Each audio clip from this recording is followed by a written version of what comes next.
12 o'clock, call the meeting in order, please. Roll call. Sorry about that. Present. Present. So,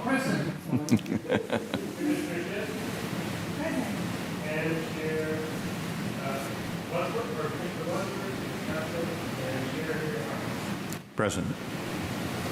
Thank you. Welcome. Is there any staff introductions at this time? Introduce yourself.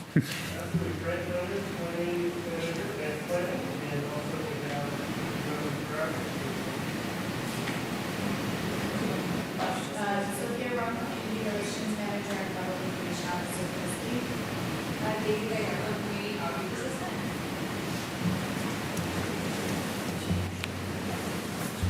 Want to wait for him? Reopen roll call, please. Let's see. Yeah, we, I'm scrunched up today. You're present. Present. Present. and we'll update the record to show that Commissioner Wadsworth is here as well. Thank you.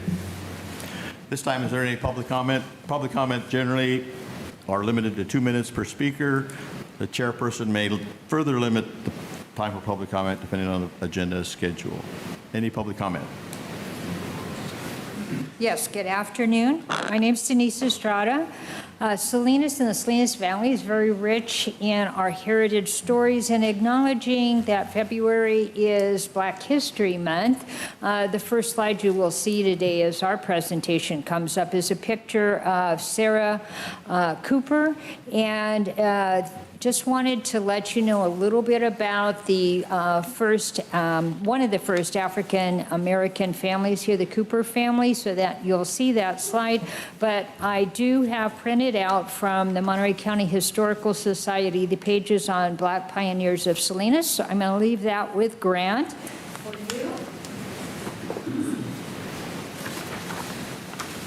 One other item is I have a request to get on either March or April's agenda, informational presentation from the Monterey Salinas Valley Railroad Museum group. They would like to come forward and just provide you and the viewing public with some information in the next month or two. So hopefully you will let us put that on a future agenda. Thank you. Are there any comments from the public that are not on today's agenda? If not, I will close public comment. We'll go to the consent agenda. Approval of the amended minutes from December 4th and the minutes from January 8th, 2024. Looking at the January minutes, we did approve an amended December 4th minutes, but in a sake of transparency, we've redistributed with as the amended minutes. So are there any questions or comments from the board about the December amended minutes or the January 8th minutes?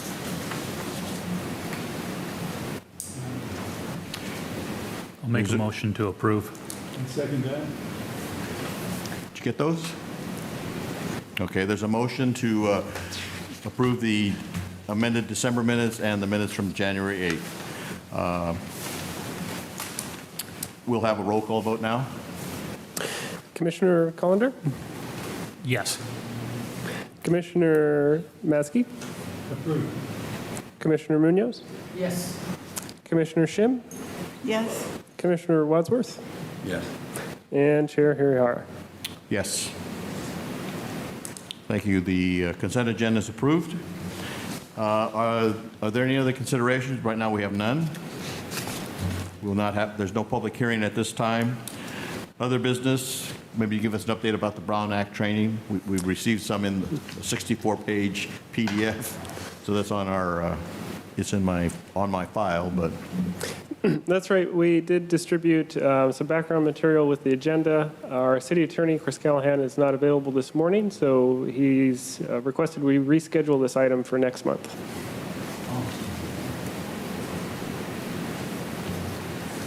Okay. 150th, Salinas 150th anniversary celebration presentation.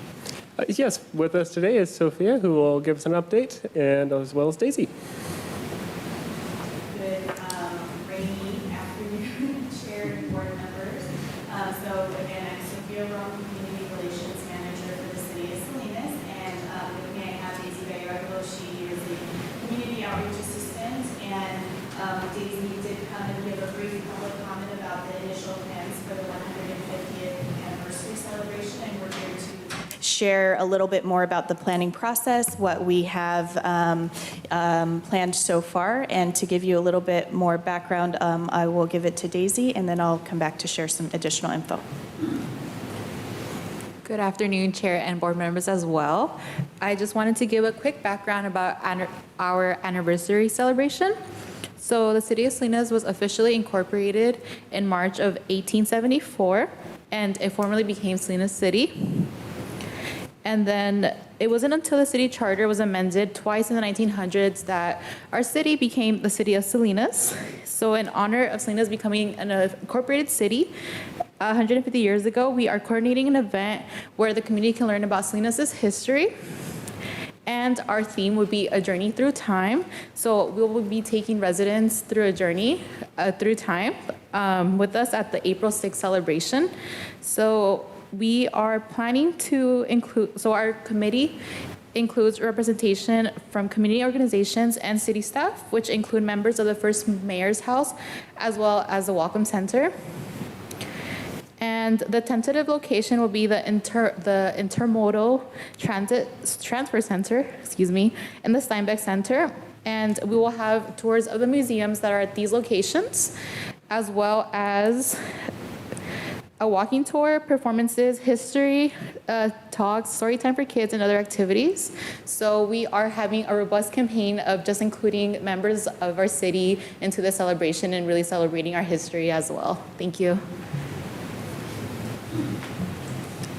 Thank you. So as Daisy mentioned, we have really been trying to include multiple community groups and really tap into the knowledge that exists within our community. And we really are asking for support from the board to help us spread the word and share the information as the event unfolds. And we ask the community to take this journey through time with us. So the idea is just like there was a journey for Salinas to become a city, we want to take everybody from the beginning of our town and then transitioning into the city by starting at the ITC and then taking a walk with us into the downtown area, visiting the Steinbeck Museum, and having an opportunity where we can have cultural performances from multiple groups. So we're hoping that if ACE is available, we can have some Asian representation in the performances, as well as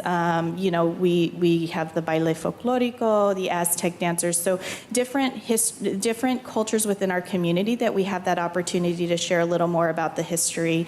Unless you really live here and you immerse yourself in the history from the outside, people know Salinas as agriculture and Steinbeck, but we are so much more than that, and we have so much more history to tell. So as part of this event, we are working with a video production company, a local company, who will be creating some content and some interview videos for us that we can share and really use this as a platform to start elevating on a much larger scale outside of the city of Salinas what Salinas history is really all about. And this can really be the foundation of telling about some of the heritage and the culture that is our community, unless you take a tour of the different museums that we have at the ITC or have the ability to connect with somebody one-on-one, we don't hear about. So part of this event journey that we're doing is we're also going to be asking the community to share with us any historic pictures. We have a link that's ready to go and a flyer that we're ready to promote, but I apologize.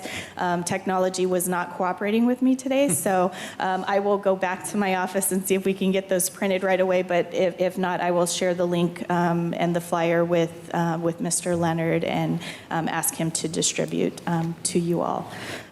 So with that, I would just open it up to any questions and also any suggestions that you have for the event itself. I have something. We Are you mic'd? celebrated the foundation of the city, Commonwealth, and we have a lot of material, videos, and photographs, especially the descendants of the first families who founded Salinas. Oh, we have photographs of the founders of Salinas. We have extensive of those and videos. And the other item that I will suggest is to invite the family of Salinas. What I mean, cities, sister cities. Send them letters. And because that would be nice to get together the family of the cities, because they have a lot of interests of contributing of the sister relationship, especially the Guanajuato. They are very active, and then I think that would be very symbolic, very nice event. It will attract a lot of people, and those are my 2 bits for you. Yes, thank you. We are working on getting in contact with our sister cities as well. And I also wanted to mention, we were incorporated in March of 1874. So the month of March is really going to be a heavy push of really starting to tell that history from the incorporation, but a little bit of the prehistory of how we became a city, and then start messaging and telling the story by the decades, which is how the program for the event is going to be outlined. We're going to have a page for every decade and have key points in history that we highlight, and this is something that our attendees can take with them, but we can also use it again as material that we can share and really celebrate Salinas' history, documented and researched, all in one place. And then I know that the board had also mentioned about a time capsule, so we do have plans for a time capsule as well, and as part of the event, the speaking event that we do with the mayor and the dignitaries that come to kick off the event for us. But outside of April 6th, we are still going to continue to tell Salinas' history all throughout the year. So it doesn't just stop with the event. This is really just the lead up to the big celebration and then continuing the history storytelling. So I have a question about the walking tour. So I know you mentioned the Steinbeck Center. Map-wise, do you have an idea as to which blocks you might take people through and side streets? So there is a downtown walking tour guide that already exists, as well as the Art Deco guide that this board had previously helped to create many years ago. So they do need some updates, and that's going to take time, but that doesn't exclude us from being able to use that as our map or our guide, for the walking tour purposes. So part of and all of this is, of course, weather permitting, because we don't know what weather will look like on April 6th, but having the historic speakers at certain points along the walking tour is another way that we'll encourage people to take the journey with us, or they can just stop by whichever speaker may interest them, and they'll give like a 15-minute talk in front of one of the stopping points on the walking tour. So a lot of this, we're planning it, that the weather will cooperate with us, but in the event that we are not able to have the actual walking tour, we can move it indoors to the Steinbeck Center, to the National Steinbeck Center, and still be able to have those history talks and at least share the document with people. Good. And is there a possibility that perhaps the video production company could be involved with this, so that then online, anyone interested in Salinas history and what buildings are noteworthy and what can I see when I visit, this could then be there? Yes, absolutely. So they will do some coverage for the day of the event, as well as interviews leading up to the event. What I would say in terms of the actual walking tour, yes, I absolutely think a full video with along, showing the different stops along the tour is a great idea. But I would also recommend that we wait until all of the information is updated, so that way we can have the most current information for the walking tour, because my understanding is that perhaps some of the descriptions of the buildings need to be updated, or just confirming that the historical information in the document that we have is the most correct and up to date. Because I think the last time was. And which group or which person is reviewing that? I mean, who's going to give you the green light that, okay, you can go? I believe Jessica Scholl was the one that had mentioned that she's going to be discussing that with the board to get guidance and direction, and we'll be here to support as the communications team. We'll be here to support whatever marketing endeavors, whether that's video, promotional materials, to help make sure that we are able to elevate that walking tour. Okay, good, thank you. Any other comments from the board or questions? I have a question. Is there sort of a date certain in March for this celebration? Or is it just, we don't know yet? Yes. So the celebration will actually be on April 6th. The tentative time is from 10 a.m. to 2 p.m. And so it's on a Saturday. So the selection of the date, it gives us time to plan the robust event that we want to plan. And it gives us that month of March as we're telling the history to really promote and gain, build up some interest in attending the event. It also corresponds with the tours that are available at the First Mayor's House and the Railroad Museum, and then obviously the Welcome Center that people can go and learn more about Salinas' history there. So April 6th is the big community celebration. Any other comments? My only comment was Asian Cultural Experience has been approached, and we're going to try to create some content for you. And I just this came into my thought that the Buddhist Temple of Salinas is celebrating their 100th anniversary this year, so it might be, an interesting addition. Yes. Yes, and anything that we can, if you know of any organizations that are also celebrating large milestones this year, we're glad to help. Like, it would be a perfect opportunity for us to have the videographer do an interview with Asian Cultural Experience. As somebody who used to do the folk dancing at the Chinese school there, I can really appreciate the culture from our Chinatown area. Okay, thank you.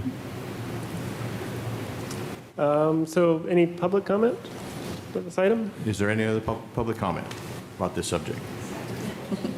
Thank you. All right, thank you. We'll go on to the First Mayor's House presentation. I want to thank you for the opportunity for us to have this time to share some information with you about the First Mayors. As I mentioned in my public comment, we wanted to put this image up in front of you. This is Sarah Cooper, and it is Black Heritage Month, so we started out our presentation with that. Here today are the team from the First Mayors. We have two of our educators who are primarily involved with putting together the programs and the curriculum. Part of the work that they've done is in front of you. We have educational packages there for you. You'll notice the name of Mary Randall. She will be one of the presenters. We're going to take turns so you get to know each person. Mary Jane Choate, also a retired educator. Don Lawrenson, for some of you who've been around as long as I have, know that he was on the City of Salinas staff for a number of years, and he was responsible for the HRB at one point in time. Yes. So you have a little bit of mix from all of us here to present to you today. So Mary is first up. Mary Randall is first up here. So I could talk about about the history of Salinas for 45 minutes, but I think I have 4. I just want to say that the first mayor's house is the history of the beginning of Salinas. The first lots were sold in April of 1868. The Harveys moved here in June of 1868 and started building their house. So it would be harder to be an older house than theirs. Salinas started out as this little teeny crossroads. And the people who owned the property said, let's take the bend in the slough, let's divide it into some lots and see what happens. Well, we see what happened. The most interesting thing for me is that in 6 years, we went from a crossroads to having the railroad, the county seat, and being an incorporated city. There are cities that were founded before Salinas that are still not incorporated. For example, Castroville. It took some pretty incredible people leading that drive for Salinas to become a city that fast. By 1880, it was considered one of the most progressive cities in the state of California. And that's only 12 years after they were founded. So we think that it's really important for the people who live here in Salinas to know their heritage. We started working in education because the third grade curriculum is my community. Where better can students learn what the history of their community is than in the home of Salinas' first mayor? I.J. Harvey grew up in the Midwest the same time as Abraham Lincoln, came to California, eventually settled here. It's interesting that if you look at the 1880 census, you see people who came here from all over the world. Many came from the South. After the Civil War, the South was no more as they knew it, and they were looking for a place to start over. They came to Salinas. People came from the Midwest. All of a sudden, too many people were there, and they wanted someplace else to reestablish themselves. But people also came from all over Europe. I think there were 27 different countries represented in the 1880 census.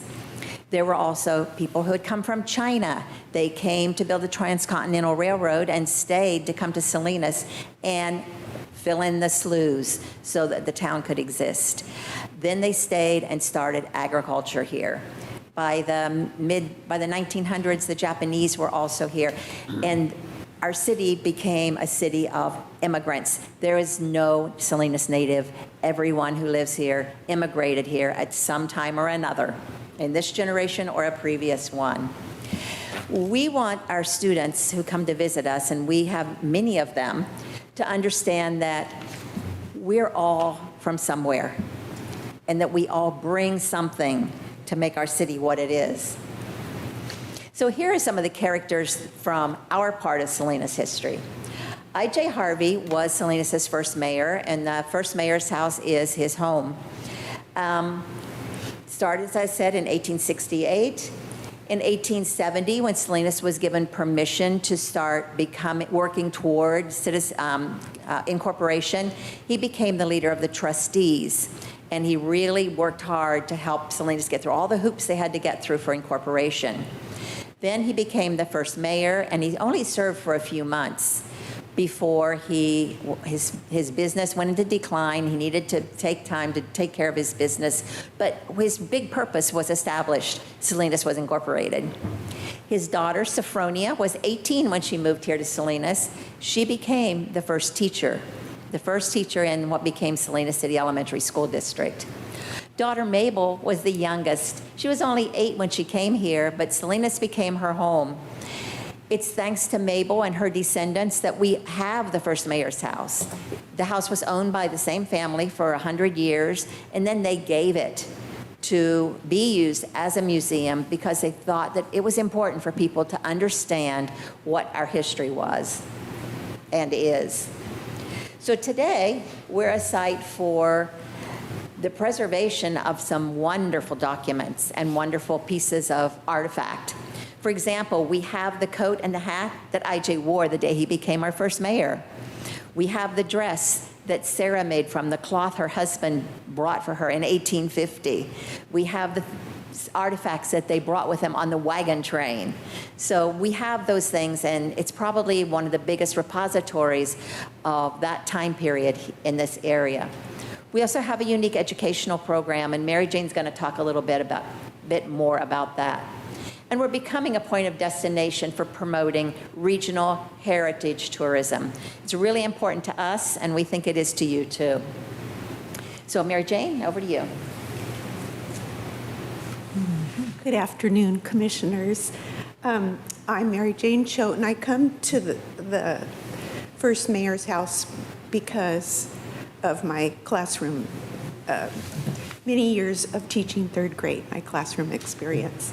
And I was fortunate enough, about 15 years ago, that Mary Randall and the City of Salinas School District presented a class for teachers about local history. And I had taught third grade for so many years, and as a Salinas native, we really were never taught about the history of Salinas. We had state curriculum, the state social studies book, but never anything really local.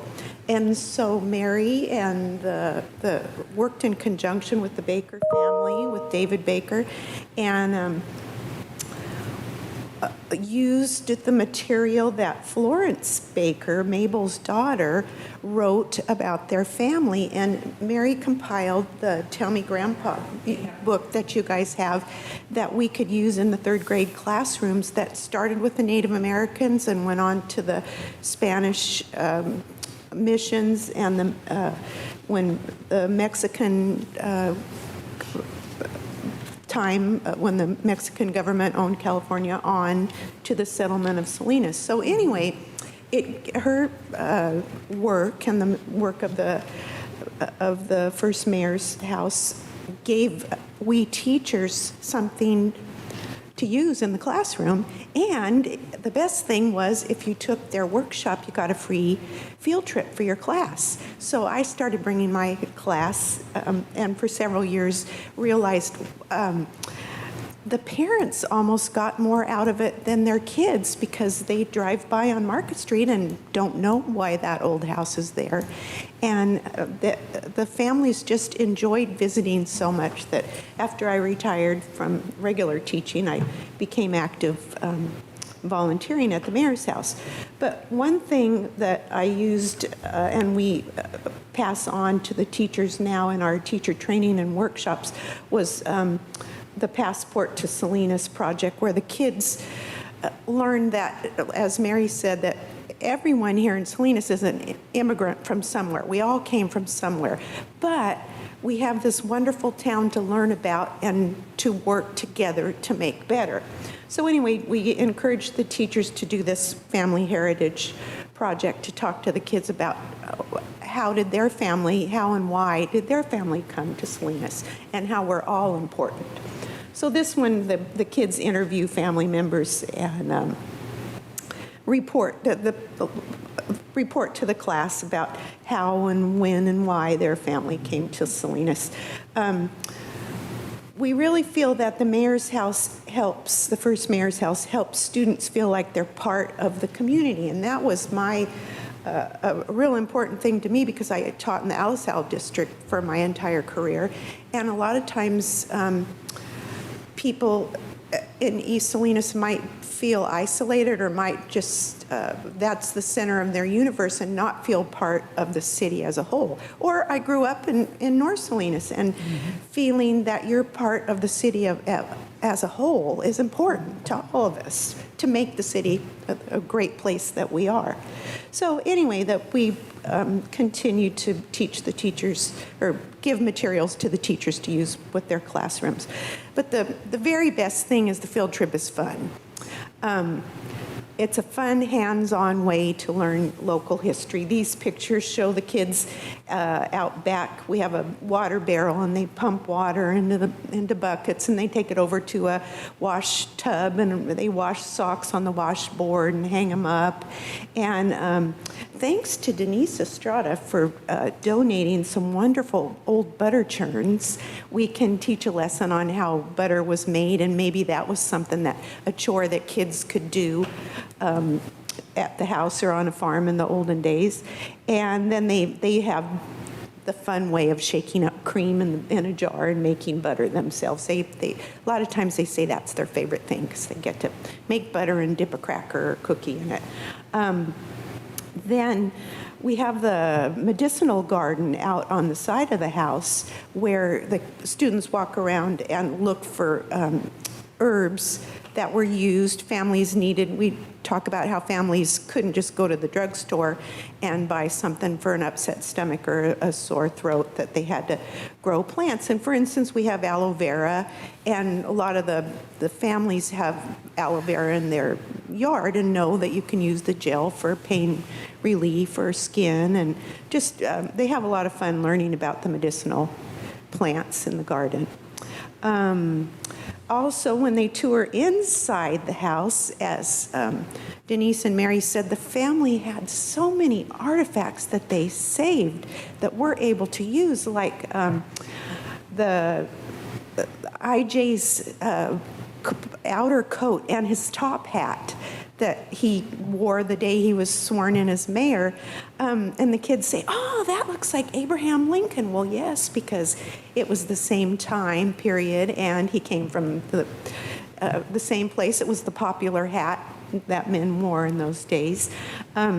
The picture on the right shows one of our docents, Julie Spitz, talking to the class about the things in Mabel's room, because we have it set up to show all the parts of her life, because she was only 8 years old when they moved to Salinas, just like the third graders, and had to go to the first school that the businessmen set up, and her sister Sophronia was her teacher. So anyway, we have a dress that Mabel might have worn. We have her old roller skates, because we talk about how the roller rink was the popular recreation place in those days. They could skate with the wooden wheels on the wooden floor.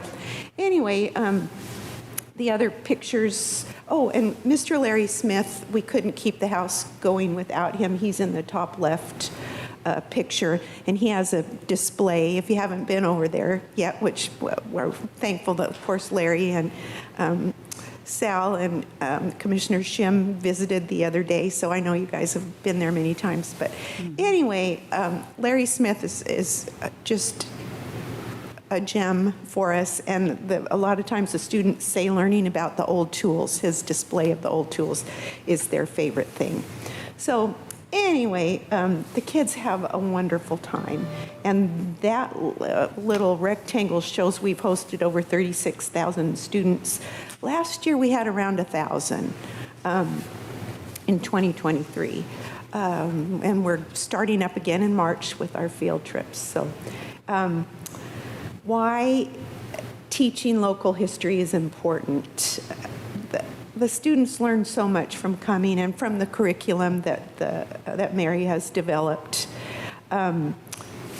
Just being part of their community and knowing this is a great place, besides all the skills like language skills, social studies, of course, but the fact that they now know that a little bit more about their city and that they're part of it, they're an important part of it. So knowing your history builds civic pride. So I think that's all for me. Thank you. Afternoon, commissioners or board members. I'm Don Lordson. I'm a city planner by background and worked for a long time in the city of Salinas on its historic programs, and also in city of Santa Cruz on their programs. So you've heard a lot about the programs that are part of the first mayor's house. I'm sort of more involved or more involved in kind of keeping the house up, let's say, because they, as you know, they need paint, new windows, et cetera. Over there, we've had problems with vandalism from the homeless encampments or the criminal elements of those, jumping over, trying to steal stuff or whatever, breaking windows. And the house at this point is pretty close to needing a new roof, which is very expensive these days. So we're trying to budget for that. I think I can go forward. The other thing we're doing in terms of the kind of historic programs, as you know, it's now a collection of, you know, the Welcome Center, the Friends of the Library right next to it. Right next to that, then, of course, is the actual train station. Then you move on to the train car exhibit and the model railroaders exhibit, and then the first mayor's house. So there's a whole set of open, kind of historic-oriented open houses that are now coordinated first Saturday of each month, and people can go see, and it kind of creates that tourism possibility. And then in terms of this map kind of just shows we're up at the upper part of the downtown over by the railroad, and we're part of the downtown community benefit district, and we're trying to again, create this kind of heritage center with a bunch of different buildings. And finally, quick history of kind of some of the economics of the thing. And around 2000, over on the left, you can see around 2000, the house was moved there with the redevelopment agency and the donation by the Baker family. And then in 2000, let's see, I'll just read these out. 2000, the first two columns, 2000 to 2015, there was about $75,000 annually given by the city and the redevelopment agency to take care of the house. In 2015 to 22, that amount was reduced to $40,000, and in 2023, that was reduced to $20,000. And we're hoping that at least stays at $20,000 this coming year, but we're not absolutely sure yet. So, of course, we need that kind of money to, create the kind of like a slush, not a slush fund, but a fund for the re-roofing and take care of the house. So thanks. I think you're going to wrap up. Okay, just to say a little bit more about the funding, we've been a city project from 1999 when I was still on staff there. We moved the house there, and a huge investment was put in place by the heirs of the first mayors. They put in over $1 million, the home, the artifacts, the furnishings, and everything. So Jack Baker has passed on, but his family is still involved. So there's a huge investment by the family. The City Redevelopment Agency, which was dissolved in 2012, acquired the land that the house now sits on and worked with the city departments to support some of the capital improvements that went on there. And we did have funding at about the $75,000 arena there over the years. And as we got more volunteers involved, the community groups like the Builders Exchange came forward and helped us completely redo the inside of what is the cookhouse, the auxiliary building to the house, so that now it's our education center. So we have had some small grants, some nice donations, but in order to survive, to continue to have these museum programs, the educational programs that are offered nowhere else in Salinas, we continue to need city funding. So we're quite anxious about the upcoming budget year. The city's going through a process that's been different than in the past, where all the projects that are 501(c)(3)s, the charitable organizations, are going to be evaluated and ranked and then funded in that.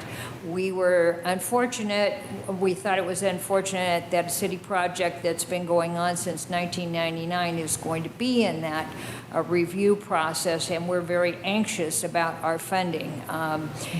If the money should be reduced further or completely withdrawn, we may be, and we are strategizing right now, we may not be able to survive and we may have to close the doors. So one of the reasons that we are here before you today to let you know how critical it is for us to have some level of funding from the city. Although our partners have been great, our grant efforts are out there, you still need money. You've all taken care of homes. They take a lot of money. Historic homes, I tell you, are more expensive to maintain. There's a lot more that goes into that. So this funding element is really critical for us to be able to survive and to serve the community. So with that, we wanted to thank you for the time. The team's here to answer any questions. Just to mention that we have partnerships with properties off-site. We are partnering with the Steinbeck House and the National Steinbeck Center, as well as ACE. We've had exhibits of theirs at the site too. We're looking forward to the 150th year celebration, and we're looking forward to your support. So I'll ask the team to join me. If you have questions, we'd be happy to answer any of those. Any questions from the board? I have a couple.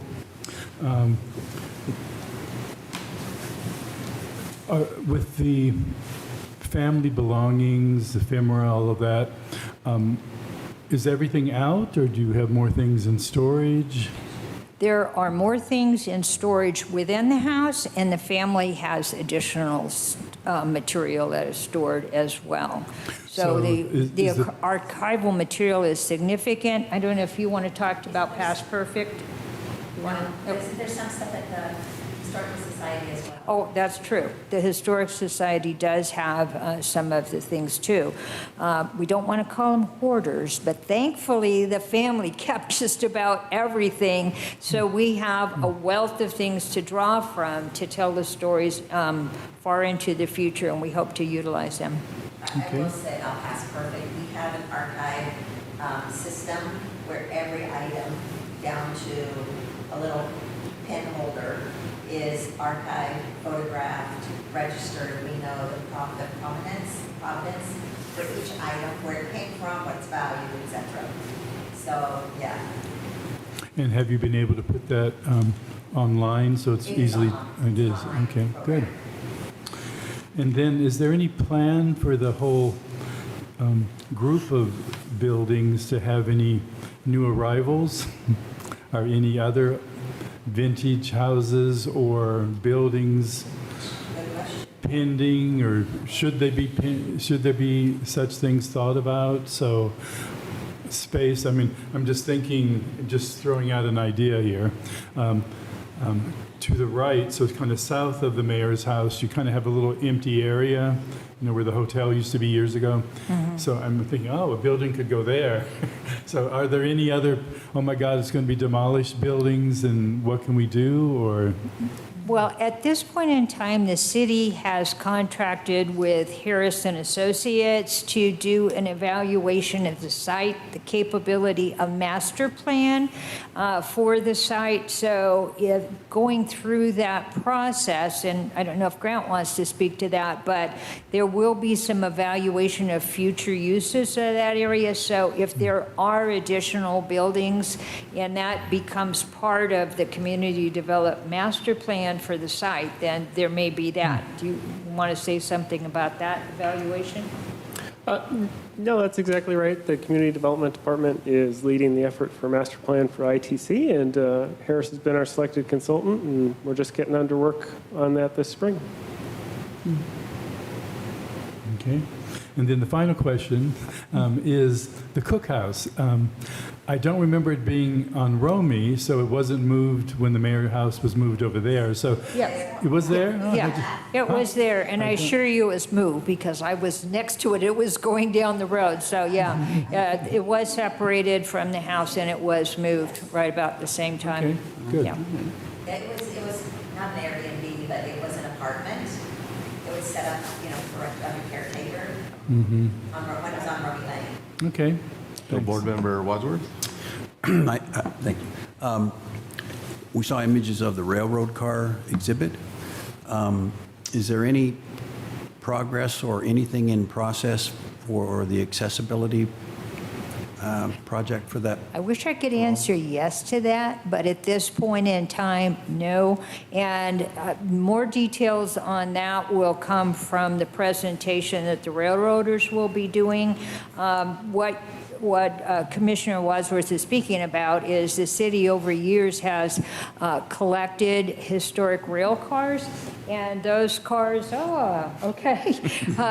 I actually have somebody here from that railroad group, and Mark Dorman's here. You can join me here in answering the question, but we did, while I was still working, collect the cars with the idea of turning it into part of a historic park, open to all, including those who are disabled, and it was a matter of funding and the city coming on board the capital project. You want to? Yeah, well, at that point, as far as the railroad cars, we have just taken care of them. We've become the caretakers of them. We actually do all the maintenance and repair. Most of the funding has been raised. We've gotten some funds from the city for materials, but we do all the work on the cars themselves. In the REA building, we have a diorama that displays the history of the railroads about 1953 here in the Salinas Valley. Salinas in particular is the highlight. And we have lots of educational programs that bring the kids in all the time on a regular basis. And then, excuse me, and then we're open once a month at this point to the public, and it's free. There's no charge. And our average attendance is somewhere between 80 and 100, maybe about 80 people in a weekend on a really big weekend. Small weekends run around 60. So it keeps us busy. Going back to the ADA access on that, many years ago, we did come up with a plan to do that, and monies for that plan were diverted elsewhere. We are hoping, as we have an opportunity to meet with Harris and Associates and look at all of the aspects of the ITC, which we call Heritage Park, that there will be some recognition of the need to re-engage on that project so that it's fully compliant with ADA and accessible to everybody, no matter what their disability. So we hope to bring that to emphasis when we have that conversation, that community conversation, as the ITC master plan progresses. Any idea when the master plan will be available? You know, I don't have the schedule on the top of my head, but I can report back on that for you. Okay. Any other board questions? Yes. Going back on the classes at the first mayor, you know, this you should be thankful for Ruth Anderson, her efforts. And during the founders events that we had there, she was very adamant about oral history. Can that be maybe reactivated so that children can add their story, their oral story, and maybe interview their parents, and they can bring it up and encourage some community members to come and add to their oral story in different levels, such as from workers, farmers, new technologies, how the town is evolving and growing and now being on the map worldwide for being innovators in farming technology. You know what I mean? And that would be a great thing to follow for Ruth Anderson's memory, and that would be great. Oh, another one. For schools, because you said about, you know, how people were educated in Salinas. At the Boronda complex, Monterey County Historical Society, they have a school. And it feels just like when it was in the 1800s. I think that would be a good field trip to go and live it. And at the same time, they could see an adobe home that it was, you know, how it was originally, way in the beginning. And I think that would be an excellent historical exposure for the kids and for everybody, actually, you know. I don't know what the current schedule is for field trips, but there are field trips from the schools out there. I just don't know the frequency of them at this point. Yeah. Interestingly enough, both Roosevelt and Lincoln schools will be 100 years old this year. Yes. And those buildings are still in use. Yes. Yes. They were beautifully built.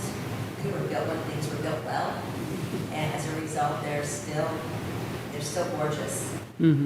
As part of the exhibits too, in the Education Center, you'll see on the walls there the pictures of the old schools, much more beautiful than the ones we have now. Pictures of Hartnell when it was still adobe walls, and the fact that it was the first California college there. So our exhibits do address some of the earlier schools, but your ideas are great. Thank you. And also the first library in the West. Yeah. One thing, I talked about the maintenance, and Denise mentioned the ADA access. One of the things about the maintenance is, and this is part of the ADA access plan, was also to put a roof over the equipment. And not having that roof for the last 20 years has caused us to have to do much more maintenance than would have been otherwise. So it's kind of like, what's the term? Wise penny foolish. Penny wise, pound foolish.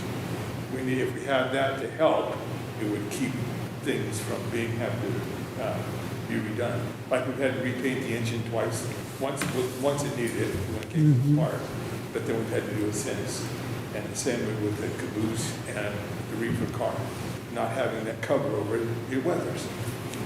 So just a thought. We're all about historic preservation, which makes it harder when you don't have the shelter for that. So yeah, that'll be part of the critical discussion with the contractor for those. In closing, I just want to say that one of my favorite stories is of a class that came from one of our local schools, went back and did the family heritage story exercise, and then the teacher arranged for the students to do little presentations in the classroom and for their parents and grandparents to come and be the audience. And this little girl got up and she's holding this bowl and she's talking about how her grandmother brought that bowl from Mexico and what they used it for in Mexico and why it was important to her and how she was going to preserve it for the future. And I was like, that's exactly what we're trying to do. She got the message. Yep. Any other board questions? Thank you for the opportunity. I guess right now, is there any comments from the board? Well, I'll just comment that I went there the first time about a year ago, and Mary gave me the tour, and it's really a charming little house, and it's so nice that to know about the family and to see all those historic, things inside of the house. It's something that I think more children should be able to see, or more families should be able to see. So thank you very much. Is there any other public comment about this subject? I guess my question now would be, what sort of direction do we need to go? Or I know there's not action, but is there a pathway that we need to be talking about as a board? Well, so this was just purely an educational presentation to hear about what's happening at the First Manor House and some of the programs and other things that are happening there. So there's no direction that needs to be given to staff off of this, but if there's comments from the board other than what has already been spoken, happy to take them down. Yeah, that being said, is there any other comments that the board would like to make, board members? Yes, I do. I think it would be good for the future to identify historical buildings in Salinas, put in a plaque.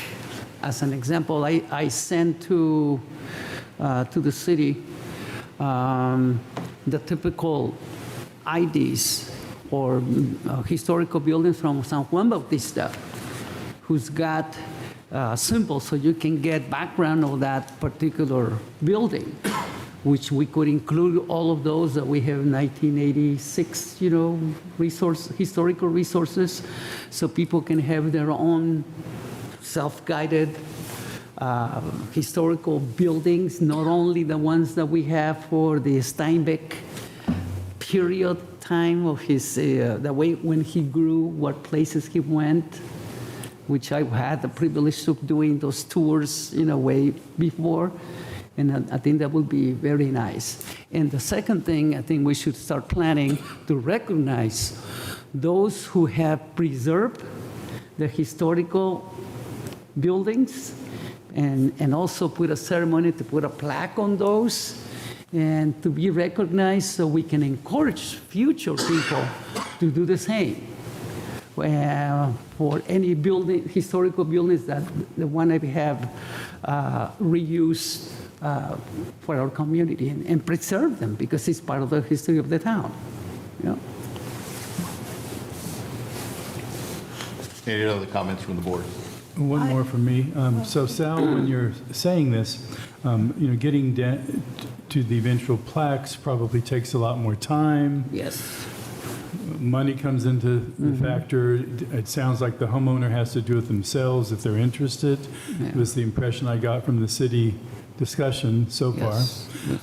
So in the meantime, with individuals, companies who have done a remarkable job with restoration or preservation efforts, can't we come up with some sort of certificate or some sort of paper acknowledgement, and then, of course, with media, do it as well, just to honor these people? Yeah. So is that something the board needs to come up with? Does the city have an idea for this? It could just be a standard form, and then we just fill in the details for each individual case, but it should be something we should move on. We've talked about this at least a year, I think, if not longer, right? Yes, yes. Yeah, no, excellent point. At our last meeting in January, we set the goals and the visions for 2024 for the board, and both of those items were on there, so they're on our top priority list for this year. I think just because it doesn't show up on the agenda for each month, that the priorities have been established, so hopefully we'll maybe get some sort of not as a non-agenda items, where are we going to be going next as far as future agenda items. So Yes. I agree with you that we better stay on it, otherwise we won't get it done. Yes. I guess my question would be that, I think we've had a request from the First Mayor's House about, an issue that sort of, could be problematic or challenging as far as funding. And I don't know if that's within, I think, I'm going to request that staff come back with a recommendation. Is that within our mission or our policy to make such recommendations? So I couldn't say right now, but. Yeah, I'll get back to the board on what the updated process is for the budget and how it's changed, and then also can answer that direct question on whether or not this board would make a funding recommendation or something like that. I'm sure we're supportive of it, but to the point that we can make fiscal recommendations, I don't know if that's within our purview. Yeah, so. Hate to put it off, but I'm just, let's answer the question. Yeah, and when I have Ask that. the question, see what our responsibilities are. Yeah, definitely. So we'll get that answered, and certainly individuals are free to advocate on their own. So. Sure, absolutely. I have one more. Yes, go ahead. Speaking of funding, I think it will be very appropriate to have the city of Salinas a budget that we could make some grant matching for any historical preservation or even studies that can be done. And I think that would be very encourageable, so we can have a better historical information of the buildings and identify which buildings were from the original founding buildings and recognize that. Yeah. Yeah, and I think this is a good opportunity for me to put a plug in for the city's budget workshops. So the city is holding its first budget workshop this Thursday at Sherwood Hall. That's in the evening. That one will be in English with Spanish translation. And then next week at the Bread Box Recreation Center on the 15th, that will be in Spanish with English translation. So good opportunity to come out and learn about the city's budget process and provide your individual comments. And I think the other fiscal challenge or clarification is, is that preservation is a part of an expense item, or is it operational, which is probably two different Yes. pots of money of sorts. So that would be another question that I would have. I'm sure we have preservation money, but that's more within what our responsibilities are. But I would think that operationally, that maybe those would have to be, or have to be identified as such. Any other comments about this subject? I just wanted to follow up about the idea about having an art contest and to bring awareness about these historic, have sort of like an HRB campaign as it was, by getting students involved in drawing some of these historic resources. And I wanted to report that I went to the ribbon cutting of the mural that's at the government building, and I talked to Lori or somebody from the Monterey County Arts Council with the idea they are renting out giving out some kind of studio space on Main Street. And I had the idea of maybe providing art students, with some materials, a space there. And she said she was going to talk to the director, Jackie, or something about that. And if we sort of got a date certain for the submission and the guidelines for such a contest, and we could put it on the HRB website and sort of get it done by, I don't know, summer, when all the kids are getting out of school and they're saying we don't have anything to do. So I just sort of want to put that out. That would be as- an outreach function of sorts. Yes. So, That actually sounds like an excellent idea, especially, I was reading through the HRB's, different rules and how we set things up, and I think it'd be a great idea for a subcommittee in order to look into that and actually move forward with it, and maybe that's something we could bring up as an agenda item at our next meeting. Yeah, I would assume that the Arts Council would be a good starting point. I think their new location is in the 200 block of Main, on Main right to Street. the left of Dudley's, where the Somos Gallery used to be, where originally, I think, Anderson's Plumbing opened in the late 19th century. Yep. Okay, it's now drawn up on the 1 hour mark. Is there any other subject to be brought up at this time for the HRB? If not, the meeting is adjourned at 1 o'clock. Thank you.